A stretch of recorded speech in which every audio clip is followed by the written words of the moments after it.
Tekrar günaydın. Ajans Yeni Günde 3. saate başlıyoruz. Saat 8 ve akışta da daha önce sizlerle paylaştığımız gibi iki değerli konuğumuz var bugün stüdyomuzda. İstanbul'un o güzel ilçesinin, kadim ilçesinin, Üsküdar'ın belediye başkanı Sayın Mustafa Kara bizimle birlikte. Sayın Başkan hoş geldiniz önce. Hoş bulduk, hayırlı sabahlar. Çok teşekkür ederim, iyisiniz inşallah. Hamdolsun, güneşi getirdik biliyorsunuz. Evet. Güneş Üsküdar'dan doğar. Doğru. Ve AK Parti'nin bu 30 Mart seçimlerinde Üsküdar Belediye Başkan adayı Hilmi Türkmen aramızda. Hilmi Bey siz de hoş geldiniz. Çok teşekkür ederim. Hoş bulduk. Aslında ben teşekkür ederim. Aslında çok alışık olduğumuz bir fotoğraf değil açık söylemek gerekirse. Ama bir taraftan da yani yine açık söylemek gerekirse imrenilecek bir fotoğraf. Mevcut belediye başkanı ve aynı partinin yani AK Parti'nin 30 Mart seçimlerinde ki yeni belediye başkan adayı yan yana oturuyor. Bu hakikaten bir kere demokrasimiz adına çok güzel bir fotoğraf. Siz mi istemediniz? Nasıl oldu? O süreci çok kısa bir konuşalım mı Tabii. Sayın Başkan? Önce şu cümleyle başlamak isterim. Yani AK Parti'nin bir anlayışı bu aslında. Yani bizler verilen görevleri bir nöbet süresi olarak addederiz, görev addederiz. Sonra görevi geldiğinde güzelliklerle bayrak yarışı olarak sunarız. Ben siyasete AK Parti ile beraber başladım. 5 yıl belediye meclis üyeliği yaptım. 5 yılda başbakanımızın önce talimatları ardından da halkımızın seçimleriyle beraberce çok güzel faaliyetler sürdürdük. Biliyorsunuz insanların kendi hayatlarıyla ilgili planlamaları vardır, iş hayatları vardır, aile hayatı vardır. Mutlaka. Biz şuna inanıyoruz, siyasetçi dik durabiliyorsa, ekonomik olarak dik durabiliyorsa, ailesini koruyabiliyorsa, yani klasik deyimle kendisini ayakta durabiliyorsa başkalarına faydalı olabilir, topluma faydalı olabilir. Ben bu döneme sonuna doğru yaklaştığımda kendi iş hayatım, özellikle bir aile şirketinde ailemle beraber çalışıyorum. Abimin sağlık durumlarından dolayı hem daha sonra bu dik duruşu, bu güzel duruşa bir helal gelmemesi için bir de kadrolar olarak düşündüğümüzde bizim AK Parti bir yerel yönetimler okuludur. Mehmet gider, Ahmet gelir, Mustafa gider, Hilmi Başkan gelir. Öyle bir sorunumuz da olmayınca gönül rahatlığıyla tabii ben aday olmuyorum demek yetmez. Başbakanımızdan izin almak gerekir. Tabii biz şimdi... Ben şeyi de hatırlıyorum, özür dilerim Sayın Başbakan belediye başkan adaylarını açıklarken AK Parti'nin birlikte sizi platforma, sahneye davet etti değil mi? Doğru hatırlıyorum. Doğru hatırlıyorsunuz. Bir de tabii şimdi Hilmi Bey'e döneceğim ama Mustafa Başkan'la şunu da konuşmak lazım. Aslında İstanbul'un en riskli yerinde belediye başkanıydı. Neden? Çünkü Sayın Başbakan'ın İstanbul'a çok özel bir ilgisi var. Onu biliyoruz. Ayrıca ikamet ettiği yerde Üsküdar. Evet. O yüzden yani her an ne oluyor ne bitiyor gözünün önünde cereyan ediyordu. Tabii. Nasıl geçti başkanlık süreci sizin açınızdan? Tabii bu hem bir avantaj hem de bir dezavantaj. Evet. Çünkü gerçekten Başbakan'ın karşı olan saygımız, onun karizması, onun olayları bilmesi, Üsküdar'ın sokaklarını bilmesi, Üsküdar'ın caddelerini bilmesi bizi tabii epey zorlamış oldu. Kesinlikle. Her konuya vakıf olması. Evet. Az önce yarı kalan şuydu. Tabii. Bizim ben aday olmuyorum demekle olmaz. Bunun iznini almak gerekir. Sayın Başbakanıma bunu güzelce izah edilince o izni verdi. O gün 2 rekat şükür namazı kıldım. Dua ettim. Dedim ki bu nöbet sırasında bu görevi hakkıyla teslim etmenin bir onuru var. Şimdi aslında benzer durumlar, benzer değil de benzemez durumlar Cumhuriyet Halk Partisi'nde de yaşandı seçime ilişkin adayları açıklanırken kimi yerlerde mevcut belediye başkanlarının yerine farklı isimler şu ya da bu gerekçeyle açıklandı. Ve bırakıp giden bir sürü isim oldu Cumhuriyet Halk Partisi'nin, istifa edenler oldu. Aslında açıklanamadı. Son dakikaya kadar. AK Parti'deyiz yani sizdeyiz de tam tersi bir örnek gördük. Hilmi Bey size dönelim, tekrar hoş geldiniz diyelim. Aslında sizin de belediyecilikle yakın ilginiz var bildiğim kadarıyla ama onu sizden dinleyelim. Kısaca ne yapıp ettiğinizi bizimle paylaştıktan sonra niye Üsküdar Belediye Başkan adayısınız, ne öneriyorsunuz, ne yapacaksınız? Mustafa Karabey ne yapamadı da siz onu yapacaksınız, onları da dinleyelim. Mustafa Karabey çok şey yaptı da. Evet. Şimdi ben de tekrar hayırlı sabahlar diliyorum. Bizleri izleyen dostlarımıza, izleyicilerimize buradan selamlarımızı, saygılarımızı gönderiyorum. Gerçekten biz önce rahmetli Mehmet Çakır Başkanımızla Allah rahmet eylesin. Allah rahmet eylesin. 2004 yılında 1-5 yıl birlikte çalıştık rahmetli başkanımızla. 2009'dan itibaren Sayın Başkanımızla birlikte bir 5 yıl daha devam ettik. Üsküdar Belediyesi'nde. Üsküdar Belediyesi'nde. Evet. Bir 10 yıllık belediye başkan yardımcılığı görevimiz oldu. Her iki başkanımızla da çalışmaktan büyük mutluluk, büyük huzur duyduk.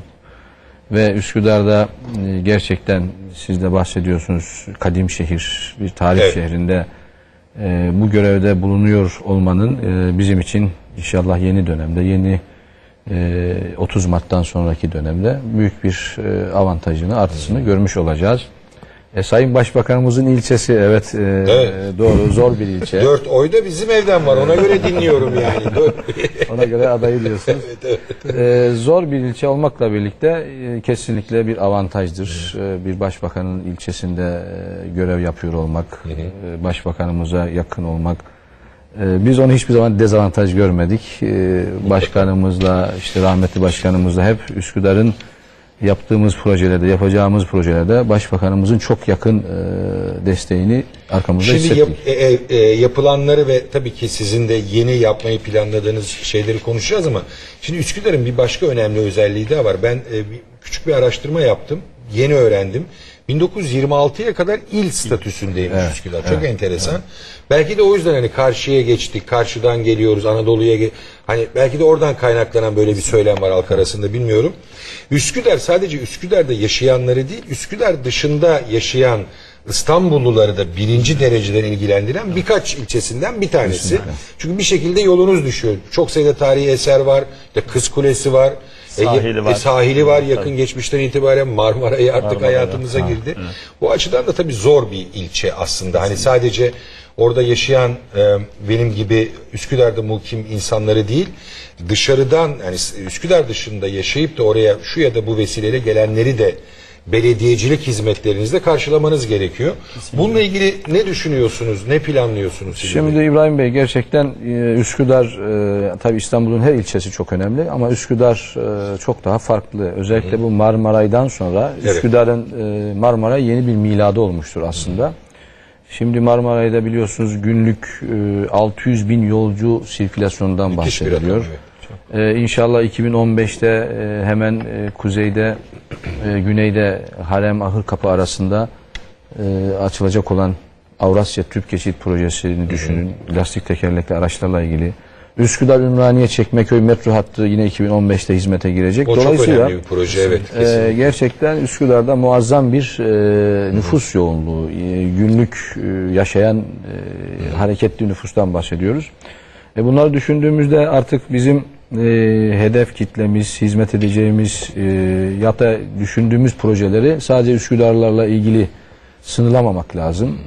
İnşallah bizim yeni dönemdeki en önemli projelerimizden birisi de tam da bu bahsettiğim konulara dikkate alarak hazırladığımız bir proje ki inşallah Çavuşdere Dönüşüm Projesi adı altında bir projemiz başladı. Evet. Sayın Başkanımızın döneminde bu dönem başlattık inşallah. Mevcut belediye binamızı Çavuşdere'ye taşımak suretiyle hem bir kongre merkezi hem bir spor salonu, otoparkıyla, önünde güzel bir meydanıyla mevcut belediye binamızı kaldırıyoruz. Çavuşdere'ye taşıdığımızda şu andaki izleyicilerimizin bildiği ismiyle Demokrasi Meydanı ile birlikte entegre güzel bir meydan çıkmış oluyor. 6500 araçlık otopark. Üsküdar'ın hemen belediyemizin az yukarısındaki katlı otopark var, bilirsiniz. Biliyorum tabii. Onu da kaldırıyoruz. Dolayısıyla Üsküdar'ın o yeraltı otoparkı karşılayacak fazlasıyla. Şu andaki otoparkın, katlı otoparkı bahsediyoruz. 400 araçlık bir şey var, kapasitesi var. Yeni binamızın, Çavuşdere'deki binamızın altında da 1200-1250 araçlık otopark yapmış olacağız. Dolayısıyla hem otopark ihtiyacıyla hem de bu yaşayacağımız insan sirkülasyonuyla ciddi bir meydan ihtiyacını bu şekilde karşılamış olacağız. Sayın Başkan, Mustafa Başkan, tekrar size dönmek istiyorum. Şimdi tabii Üsküdarlar özellikle bu Marmaray'ın yapım sürecinde meydanlarını kaybettiler. Tabii. Mecburen kaybettik. Ama benim görebildiğim kadarıyla, sizin fikrinizi çok merak ediyorum. Üsküdarlar özellikle bölgedeki esnaf çok sabırlıydı. Kesinlikle. Yani burası bitince bizim işimize yarayacak hem bir durum ortaya çıkacak hem de İstanbul'un silüetine, fotoğrafına yarar sağlayacak bir şey olacak diye. Üsküdarları yaptığınız işlerde, onlara taşıdığınız hizmetlerde nasıl buldunuz? Üsküdarlara ilişkin görüşlerinizi, fikirlerinizi meydandan yola çıkarak paylaşır mısınız? Tabii hani deriz ya, sabrın sonu selamet. Doğru. Bu Marmaray projesi sadece bir Üsküdar'ı Fatih'e bağlayan bir proje değil tabii. Ta Londra ile Pekin'i birbirine bağlayan müthiş bir ağ. Tabii herkes mutlu olacak, herkes bunu kullanacak ama bunun eziyetini Üsküdarlılar çekti. Doğru. Özellikle de bölgede çok ciddi kiralar ödeyen, çok ciddi bedeller ödeyen Üsküdar esnafımız çekti. Gerçekten çok zor anlar yaşayan arkadaşlarımız oldu. Özellikle geçmişte kazandıklarını sübvanse eden esnaf arkadaşlarımız, bir kısım krediyle ayakta kalabilen arkadaşlarımız oldu. Bir kısmında ise zaten Üsküdar'ın kendine has bir geleneği var. Yani Üsküdarlıların kendilerine de hizmet eden hali var. Çünkü az önce bahsettiğiniz gibi Üsküdar sadece Üsküdarlılara hizmet etmiyor. Üsküdar Belediye Başkanımızın az önce ifade ettiği gibi bir yandan Şile'den başlayıp Beşiktaş iskelesinde biten, Gebze'de başlayıp Harem'de biten bir hatta hizmet veriyorsunuz. Bazen de biraz alınganlık gösteririz. Deriz ki bütün İstanbul'un egzoz gazlarını biz çekiyoruz. Tabii öyle bir negatif yanı da var. Evet. Yani şöyle bir sıkıntıyı da atlattık. Şimdi arkadaşlarımız gerçekten çok güzel işler yapıyorlar. Yani özellikle çok ciddi yeni bir nüfus popülasyonunun geldiğini görüyoruz. Beraberinde ticari yaşamda bir hareketlenme başladı. Buna da arkadaşlar hazırlıklı. İnşallah başkanımızın yeni dönemde belediye binamızın taşıdığı yeri şehirler meydanlarıyla anılır. Meydan haline getirildiğinde insanların çok daha kolay ulaştığı, havaalanından ulaştığı, Başakşehir'den ulaştığı, Gebze'den hızlı tren hattıyla ulaştığı bir milat var. Ben bazen diyorum ki 2015'i böyle bir an önce olsun istiyorum.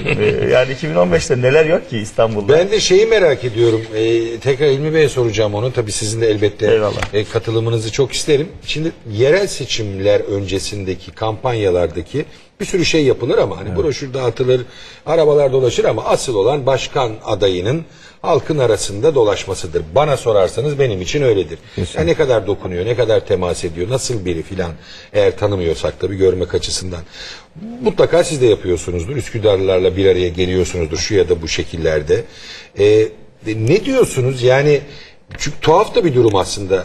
Aynı partinin mensubusunuz. Ben Mustafa Bey'den daha iyi belediye başkanı mı olacağım diyor. Hani nasıl o gelişiyor o sürece de birlikte misiniz bu ne bileyim işte kahve toplantıları olsun ya da halkla bir araya geldiğiniz görüşmelerde? Şimdi biraz önce siz bu programa girişte alışılmış bir şey değil bu durum dediniz ya. Ben hala alışabilmiş değilim de zaten. Şimdi insanlar da tabii Üsküdarlı seçmenlerimiz, Üsküdarlı dostlarımız da tabii bu birlikteliği aslında yani özlenen tablo, yani bekle insanlar bu tür bir tabloya alışık da değil doğrusu. Biz ne adaylar gördük. Mevcut başkan aday değilse adayı belediye bile sokmadıklarını duyuyoruz zaman zaman. Bizim partide değil bu. AK Parti'de böyle bir şey olmadı hamdolsun. Ama bizim birlikte işte kahve toplantıları, esnaf ziyaretlerimiz ya da diğer sivil toplum kuruluşlarındaki programlara katılmamız aslında yani Türk demokrasisi açısından, siyasi tarihimiz açısından bir güzelliktir, bir zenginlik olarak görülüyor. Sağ olsun başkanımız bizleri yalnız bırakmıyor. Devamlı beraberiz. Hatta bizden daha çok çalışıyor diyebiliriz yani kendisi. O yüzden sorun yok. Şimdi tabii Üsküdar işte Kız Kulesi, ne bileyim ben Aziz Mahmut Hüdayi'nin türbesi, külliyesi, Şemsi Paşa, Selimiye Kışlası, A3. Ahmet'in Çeşmesi gibi, Özbekler Tekkesi gibi çok sayıda tarihi şeyi de aslında tırnak içinde ukdesinde barındırıyor ve bugüne kadar da açık söylemek gerekirse hem daha önceki az önce adını da andığımız merhum başkan döneminde de, Mustafa Karabey'in döneminde de, Sayın Başkan'ın döneminde de aslında o tarihi doku muhafaza edildi. Küçük küçük belki modern katkılarla, o da günlük hayatı rahatlatma adına. Sizin öngörünüzde, projeleriniz arasında biraz önce birkaç tanesini zikrettiniz ama o tarihi dokuyu muhafaza etmek yine devam ediyor diye ümit ediyorum. Kesinlikle İbrahim Bey. Siz bunu istemeseniz de Üsküdar'ın tarihi, birikimi, o kültürel dokusu sizi buna mecbur tutuyor zaten. Aksine bir davranış söz konusu olamaz. Üsküdar hem yeraltıyla hem yerüstüyle muazzam bir tarih müzesi. Kültürel eserlerin özellikle Mimar Sinan'ın en çok eserinin olduğu ilçe Üsküdar'dır. Öyle mi? Evet, en çok eseri Üsküdar'dadır. Dolayısıyla elbette ki biz Üsküdar'da yaşayan, bırakın belediyeyi, normal bir vatandaş olarak bu tarihi, bu hazineyi yok sayamayız. İnşallah bu 10 yıllık tecrübemizle birlikte gelecek dönemde de en önemli ve en hassas olduğumuz noktalardan birisi bu. Tarihi eserlerimize sahip çıkmaktır. Biz son 10 yılda İl Özel İdaresi fonlarıyla Üsküdar'daki tarihi eserlerimize, Üsküdar'daki bu mirasımıza sahip çıkma adına ciddi anlamda restorasyonlar, yenileme projeleri yaptık ve aynen inşallah önümüzdeki dönemde de zaten şu anda devam eden projelerimiz var. Bunları tamamlayıp yenileriyle inşallah yolumuza devam etmek istiyoruz. İnşallah. Şimdi biz bugün bir de güzel de bir tesadüf oldu aslında. Sizi ağırladığımız bugün kıymetli muhabir arkadaşımız Cansu Oğuz Tüzün Kurnaz da Üsküdar'da Çamlıca Tepesi'nde. O Çamlıca'da konuşacağız. Hatta evet imkan olduğunda Cansu'ya dönelim tekrar. Çünkü camiyi gördük son durumunu. Bir de dedik ya bir de Çamlıca Tepesi'ne çıktı. Oradan da bize şöyle bir İstanbul'u bir kartpostal göster. Cami tabii sizin başkanlık döneminizde başladı yapılmaya. Çok da hızlı bir şekilde devam ediyor. Evet. Sayın Başkan şimdi caminin oraya tabii artı bir hareketlilik getireceği, büyük bir kazanım getireceği kesin ama aynı zamanda bir tarafından da bakınca işte başta trafik olmak üzere de büyük de bir yoğunluk getirecek. Bununla ilgili ne yapıyorsunuz? Ne planlanıyor? Şöyle söyleyeyim. Az önceki konuyla ilgili hani beraber çalışmalarımızda ben bir sıkıntı yaşıyorum. Şimdi diyelim ki genel anketler, genel başarı durumu hem Üsküdar Belediyesi'nin imajı açısından iyi bir dönem geçirdik. Ya başkanım işte çok başarılıydınız niye bıraktınız dediklerinde diyorum zaten başarısız olursanız sizi gönderiyorlar. Zaten hiç çare yok. Kaldırıp gönderiyorlar. Önemli olan bu aşamada bırakmak. Bir de şu cümleyle bitireyim o konuyu. Başarı bir ekip işidir. Yani bu ekibi tam anlamıyla kuramazsanız başarılı olamazsınız. Zaten bu ekipte de Hilmi Başkanımızla beraber olmamız, onun bundan önceki 5 yılda da tecrübelerinden biz bu 5 yılda gerçekten ciddi anlamda faydalandık. Özellikle hukukçu kimliği, arazi kullanımı konusunda da bu gayretleri beraber sürdürdük. O anlamda çok güzel bir 5 yıl yaşayacağız inşallah. Nasıl görüyorsunuz durumu? Yani ne olur 30 Mart sabahından bir gün sonra uyandığımızda beklentiniz ne? Üsküdarlılar 31 Mart sabahına uyandığında inşallah arzu ettikleri sonucu göreceklerdir. Biz adaylığımız resmen açıklanmadan önce de 10 yıllık işte insanlarımızın içindeydik sonuçta ama bu son 30-35 gün bilfiil bir aday olarak tabii sahadayız. İnanın çok yani arzu ettiğimiz ya da beklentimizin çok ötesinde biz bir sıkıntı seçimin sonuçlarıyla görmüyoruz ama inşallah çok yüksek bir oy oranıyla inşallah şimdi taşlandıracağız. Gerçi yarım kaldı Çamlıca Camisi. Çamlıca'yı ben şunu ifade edeyim. Tabii, Çamlıca ile ilgili çok enteresan bir tespit var. Başbakanımız tabii çok sıkça cenazelere katılır. Cuma namazlarında işte beraberinde Karacaahmet ziyareti. Bu hem trafik açısından hem de camilerimiz küçük o anlamda. Artık şehir çok yoğunlaşıyor. Bir tane büyük bir camiye ihtiyaç olduğunu Üsküdar'da sıkça bahsedilirdi. Bir arazi arayışına girdiklerinde bana bakanımız işte dedi ki Üsküdar'da bir arazi arıyoruz. Ben birkaç tane arazi gönderdim. Yani ben şöyle düşündüm. Çamlıca cesaretinde hiçbir zaman bulunamadım. Benim vizyonum Çamlıca'ya yetmedi. Belki de yıllardır bize uygulanan o baskılar. İşte bugüne kadar Çamlıca'da biliyorsunuz antenleriyle ve her türlü kirliliği yapan bir sürü basın kuruluşlarımız var. Bugüne kadar burayla ilgili görüntü kirliliği, görüntü kirliliği anlamda çelik yapılara bir satır yazmayanlar, bir görüntü almayanlar aniden çevreci olmaya başladı. Aniden işte kuş yolları oradan geçiyor demeye başladı. Tabii o dönemin krizini çok ciddi anlamda bizler Üsküdar'da olması hasebiyle de paylaştık. Ama şunu gördük ki müthiş bir halk desteği var. İnsanlarımız geliyor, yüzüklerini vermek istiyor, 50 lira, 100 lira. Biz sürekli derneğe yönlendiriyoruz. Çok güzel bir dernek var. Ne olur bir yanlış algı var. Orayı tamamen hayırseverler yapıyor. Camiyi. Tabii TOKİ yapmıyor. TOKİ yapmıyor.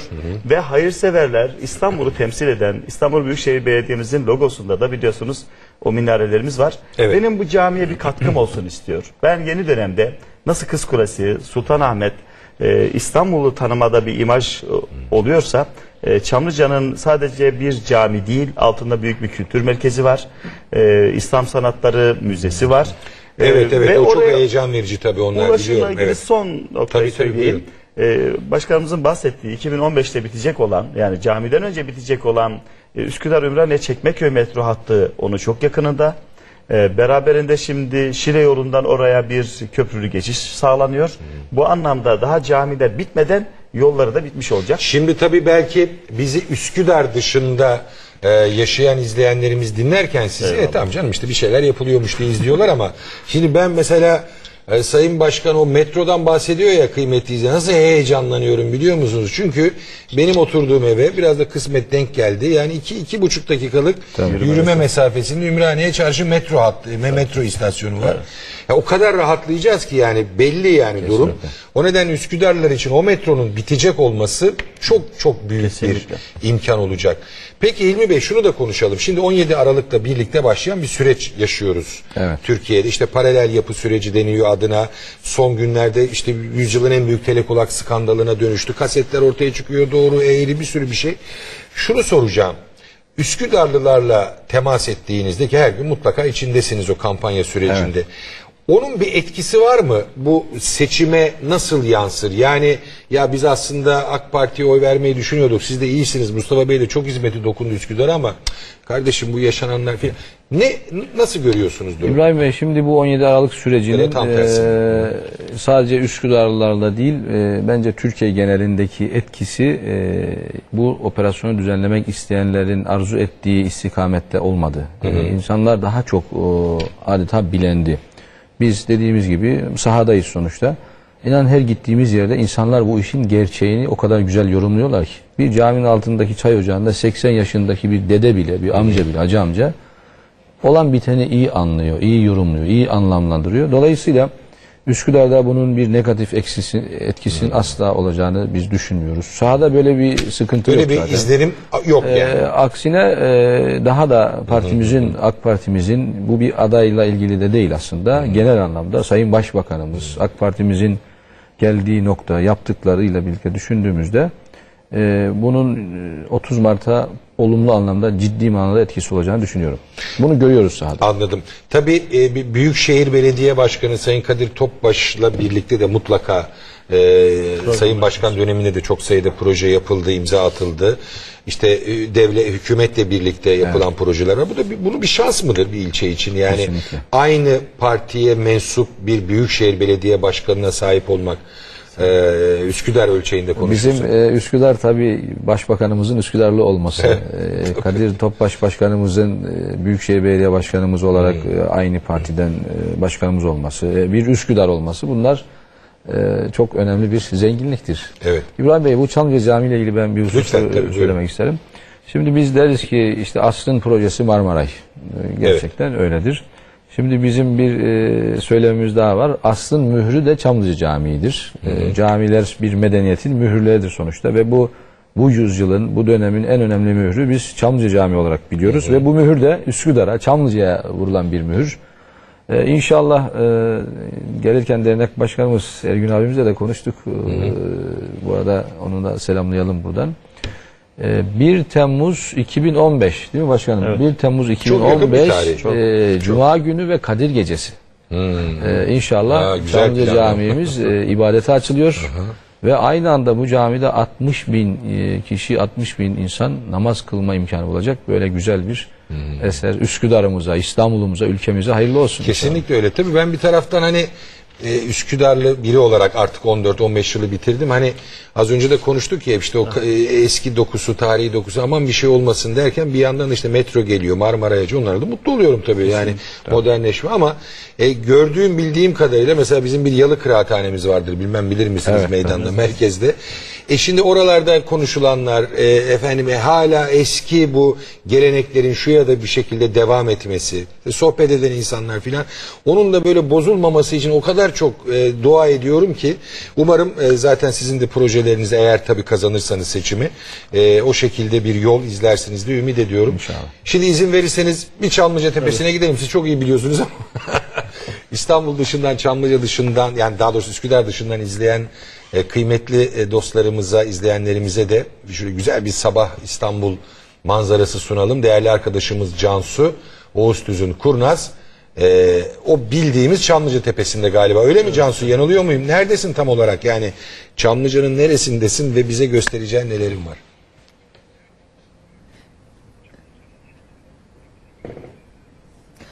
Evet İbrahim, sadece şu anda Çamlıca Tepesi'nin aslında en yüksek noktasındayız. Burada sosyal tesisler var, biliyorsunuz. Sosyal tesislerdeyiz. Aslında çay bahçesi aradık. Sizin söylediğiniz gibi hem çay içelim hem yayın yapalım istedik ama ne yazık ki çay bahçesi henüz kapalıymış. Saat 9'da açılıyormuş. O yüzden biz de sizi İstanbul manzarasıyla buradan Üsküdar tepeden Üsküdar'ı da görerek işte bu güzel İstanbul manzarasıyla bırakacağız. Tabii Üsküdar'dan birazcık ben bahsetmek istiyorum. Üsküdar'dayken İstanbul'un en önemli Türk yerleşmelerinden biri Üsküdar tabii. Şu anda yukarıdan da görebiliyoruz. Osmanlı dönemi boyunca birçok imar faaliyetine sahne olmuş. Tabii Üsküdar kasabası çevresinde birçok külliye, cami, hamam, çeşme gibi yapılar var. Ve bu yapılar bu özellikleriyle de işte bu bir açık hava müzesi özelliğini taşıyor. Tabii sahillerde de saraylar, yalılar, köşkler var. Tabii bunlardan hepsi şu an henüz ayakta değil ama hala gezip görebileceğimiz o yalılar, güzel saraylar, yalılar hala var. Bunlardan en güzeli de tabii ki Beylerbeyi Camii, Beylerbeyi Sarayı, Kız Kulesi en önemli yapılarından biri Üsküdar'ın, Altunizade Camii, Mihrimah Sultan Külliyesi, 2 gün önce orayı görmüştük, Mihrimah Sultan Camii'nden bahsetmiştik. İşte Şemsi Paşa Külliyesi, burada aynı zamanda dini liderlerin, alimlerin, İslam alimlerinin tekkeleri var, dergahlar var. İşte Kartal Ahmet Baba Tekkesi burada, Şahkulu Dergahı, Ahmediye Külliyesi, burada Büyük Selimiye Camii, Kız Kulesi, yani saymakla bitmeyecek kadar çok burada tarihi eser var. Yani sizin de deyiminizle burası İstanbul'un en kadim semtlerinden bir tanesi. Adeta dediğimiz gibi bir açık hava müzesine benziyor. Aynı zamanda tabii bu Karacaahmet mezarlığı da önemli. En büyük Anadolu yakasındaki en büyük Müslüman mezarlığı olma özelliğini yüzyıllardır koruyan bir mezarlık burası. Bir diğer mezarlık da Bülbülderesi mezarlığı var. Biraz daha küçük ama Karacaahmet kadar olmasa da. Dediğimiz gibi bu İstanbul Boğazı kıyısını görüyoruz şu anda. O Boğaz kıyısında birçok sahil ve yalı vardı. Yalnız işte yalılardan çok az bir bölümü günümüze kadar ne yazık ki ayakta kalabildi. Yanmış, yıkılmış zamanında. İşte eski yalıların yerine de şimdiki yeni yalılar inşa edilmiş. Evet İbrahim, sadece Üsküdar gerçekten şu anda çok güzel ve burası oldukça huzurlu. Çamlıca Tepesi çok güzel gözüküyor. Biz biraz isterseniz sizi bu güzel huzurlu İstanbul manzarasıyla Üsküdar'ın tepesinden bırakalım ve sözü size bırakalım. Teşekkürler Cansu. Hakikaten biraz puslu hava gerçi gördüğümüz gibi ama yine de ömre bedel hakikaten oradan İstanbul'a bakmak. Evet. Şimdi süremiz doldu. Teşekkür edeceğim size ama ayrılmadan, vedalaşmadan önce son Üsküdarlılara yönelik, Üsküdarlılara ilişkin söylemek istedikleriniz varsa birkaç cümle Hilmi Bey, onları alalım. Üsküdarlıları tekrar saygıyla selamlıyoruz. İnşallah 30 Mart seçimlerinde, 30 Mart'ta Üsküdar şanına yakışır hizmetleri alma yolunda önemli bir tercih yapacaklar. Bu 10 yıllık belediyecilik tecrübemiz, Üsküdarlıların o huzur şehri, kültür şehri, tarih şehri dediğimiz Üsküdar'ımıza marka değerine yeni projelerimizde, yeni anlayışımızda, heyecanımızda inşallah marka değerini artırmak için yollara düşmüş durumdayız. Peki hayırlı olsun hakkınızda. Hayırlı olsun inşallah. Şeref verdiniz, sağ olun. Sayın Başkan, size ayrıca özellikle teşekkür ediyorum. Kırmayıp geldiğiniz için. Bir cümleyle bitirmek isterim. Tabii ki, biz bu seçimi klasik bir yerel seçim olarak görmüyoruz. Türkiye'nin geleceği olarak görüyoruz. Çünkü bir yandan istikrar, öte yandan kaos. Kimse belediye başkanı seçmeyecek aslında. İstikrarı mı seçecek, kaosu mu seçecek? Biz Türk halkının çok zor zamanlarda bile bu öngörüyü seçtiğini biliyoruz. Peki, çok teşekkür ediyorum. Üsküdar Belediye Başkanı Mustafa Kara ve AK Parti Üsküdar Belediye Başkan adayı Hilmi Türkmen konuğumuzdu. Kendileriyle hem Üsküdar'ı hem nasıl oluyor da mevcut başkanla yeni aday bir arada oluyoru konuşmaya çalıştık. İzlediğiniz için teşekkürler. Bendeniz pazartesi sabahı burada olacağım tekrar. Ajans Yeni Güne emeği geçen bütün kıymetli arkadaşlarım adına güzel bir perşembe diliyorum. Allah'a ısmarladık. Hoşçakalın.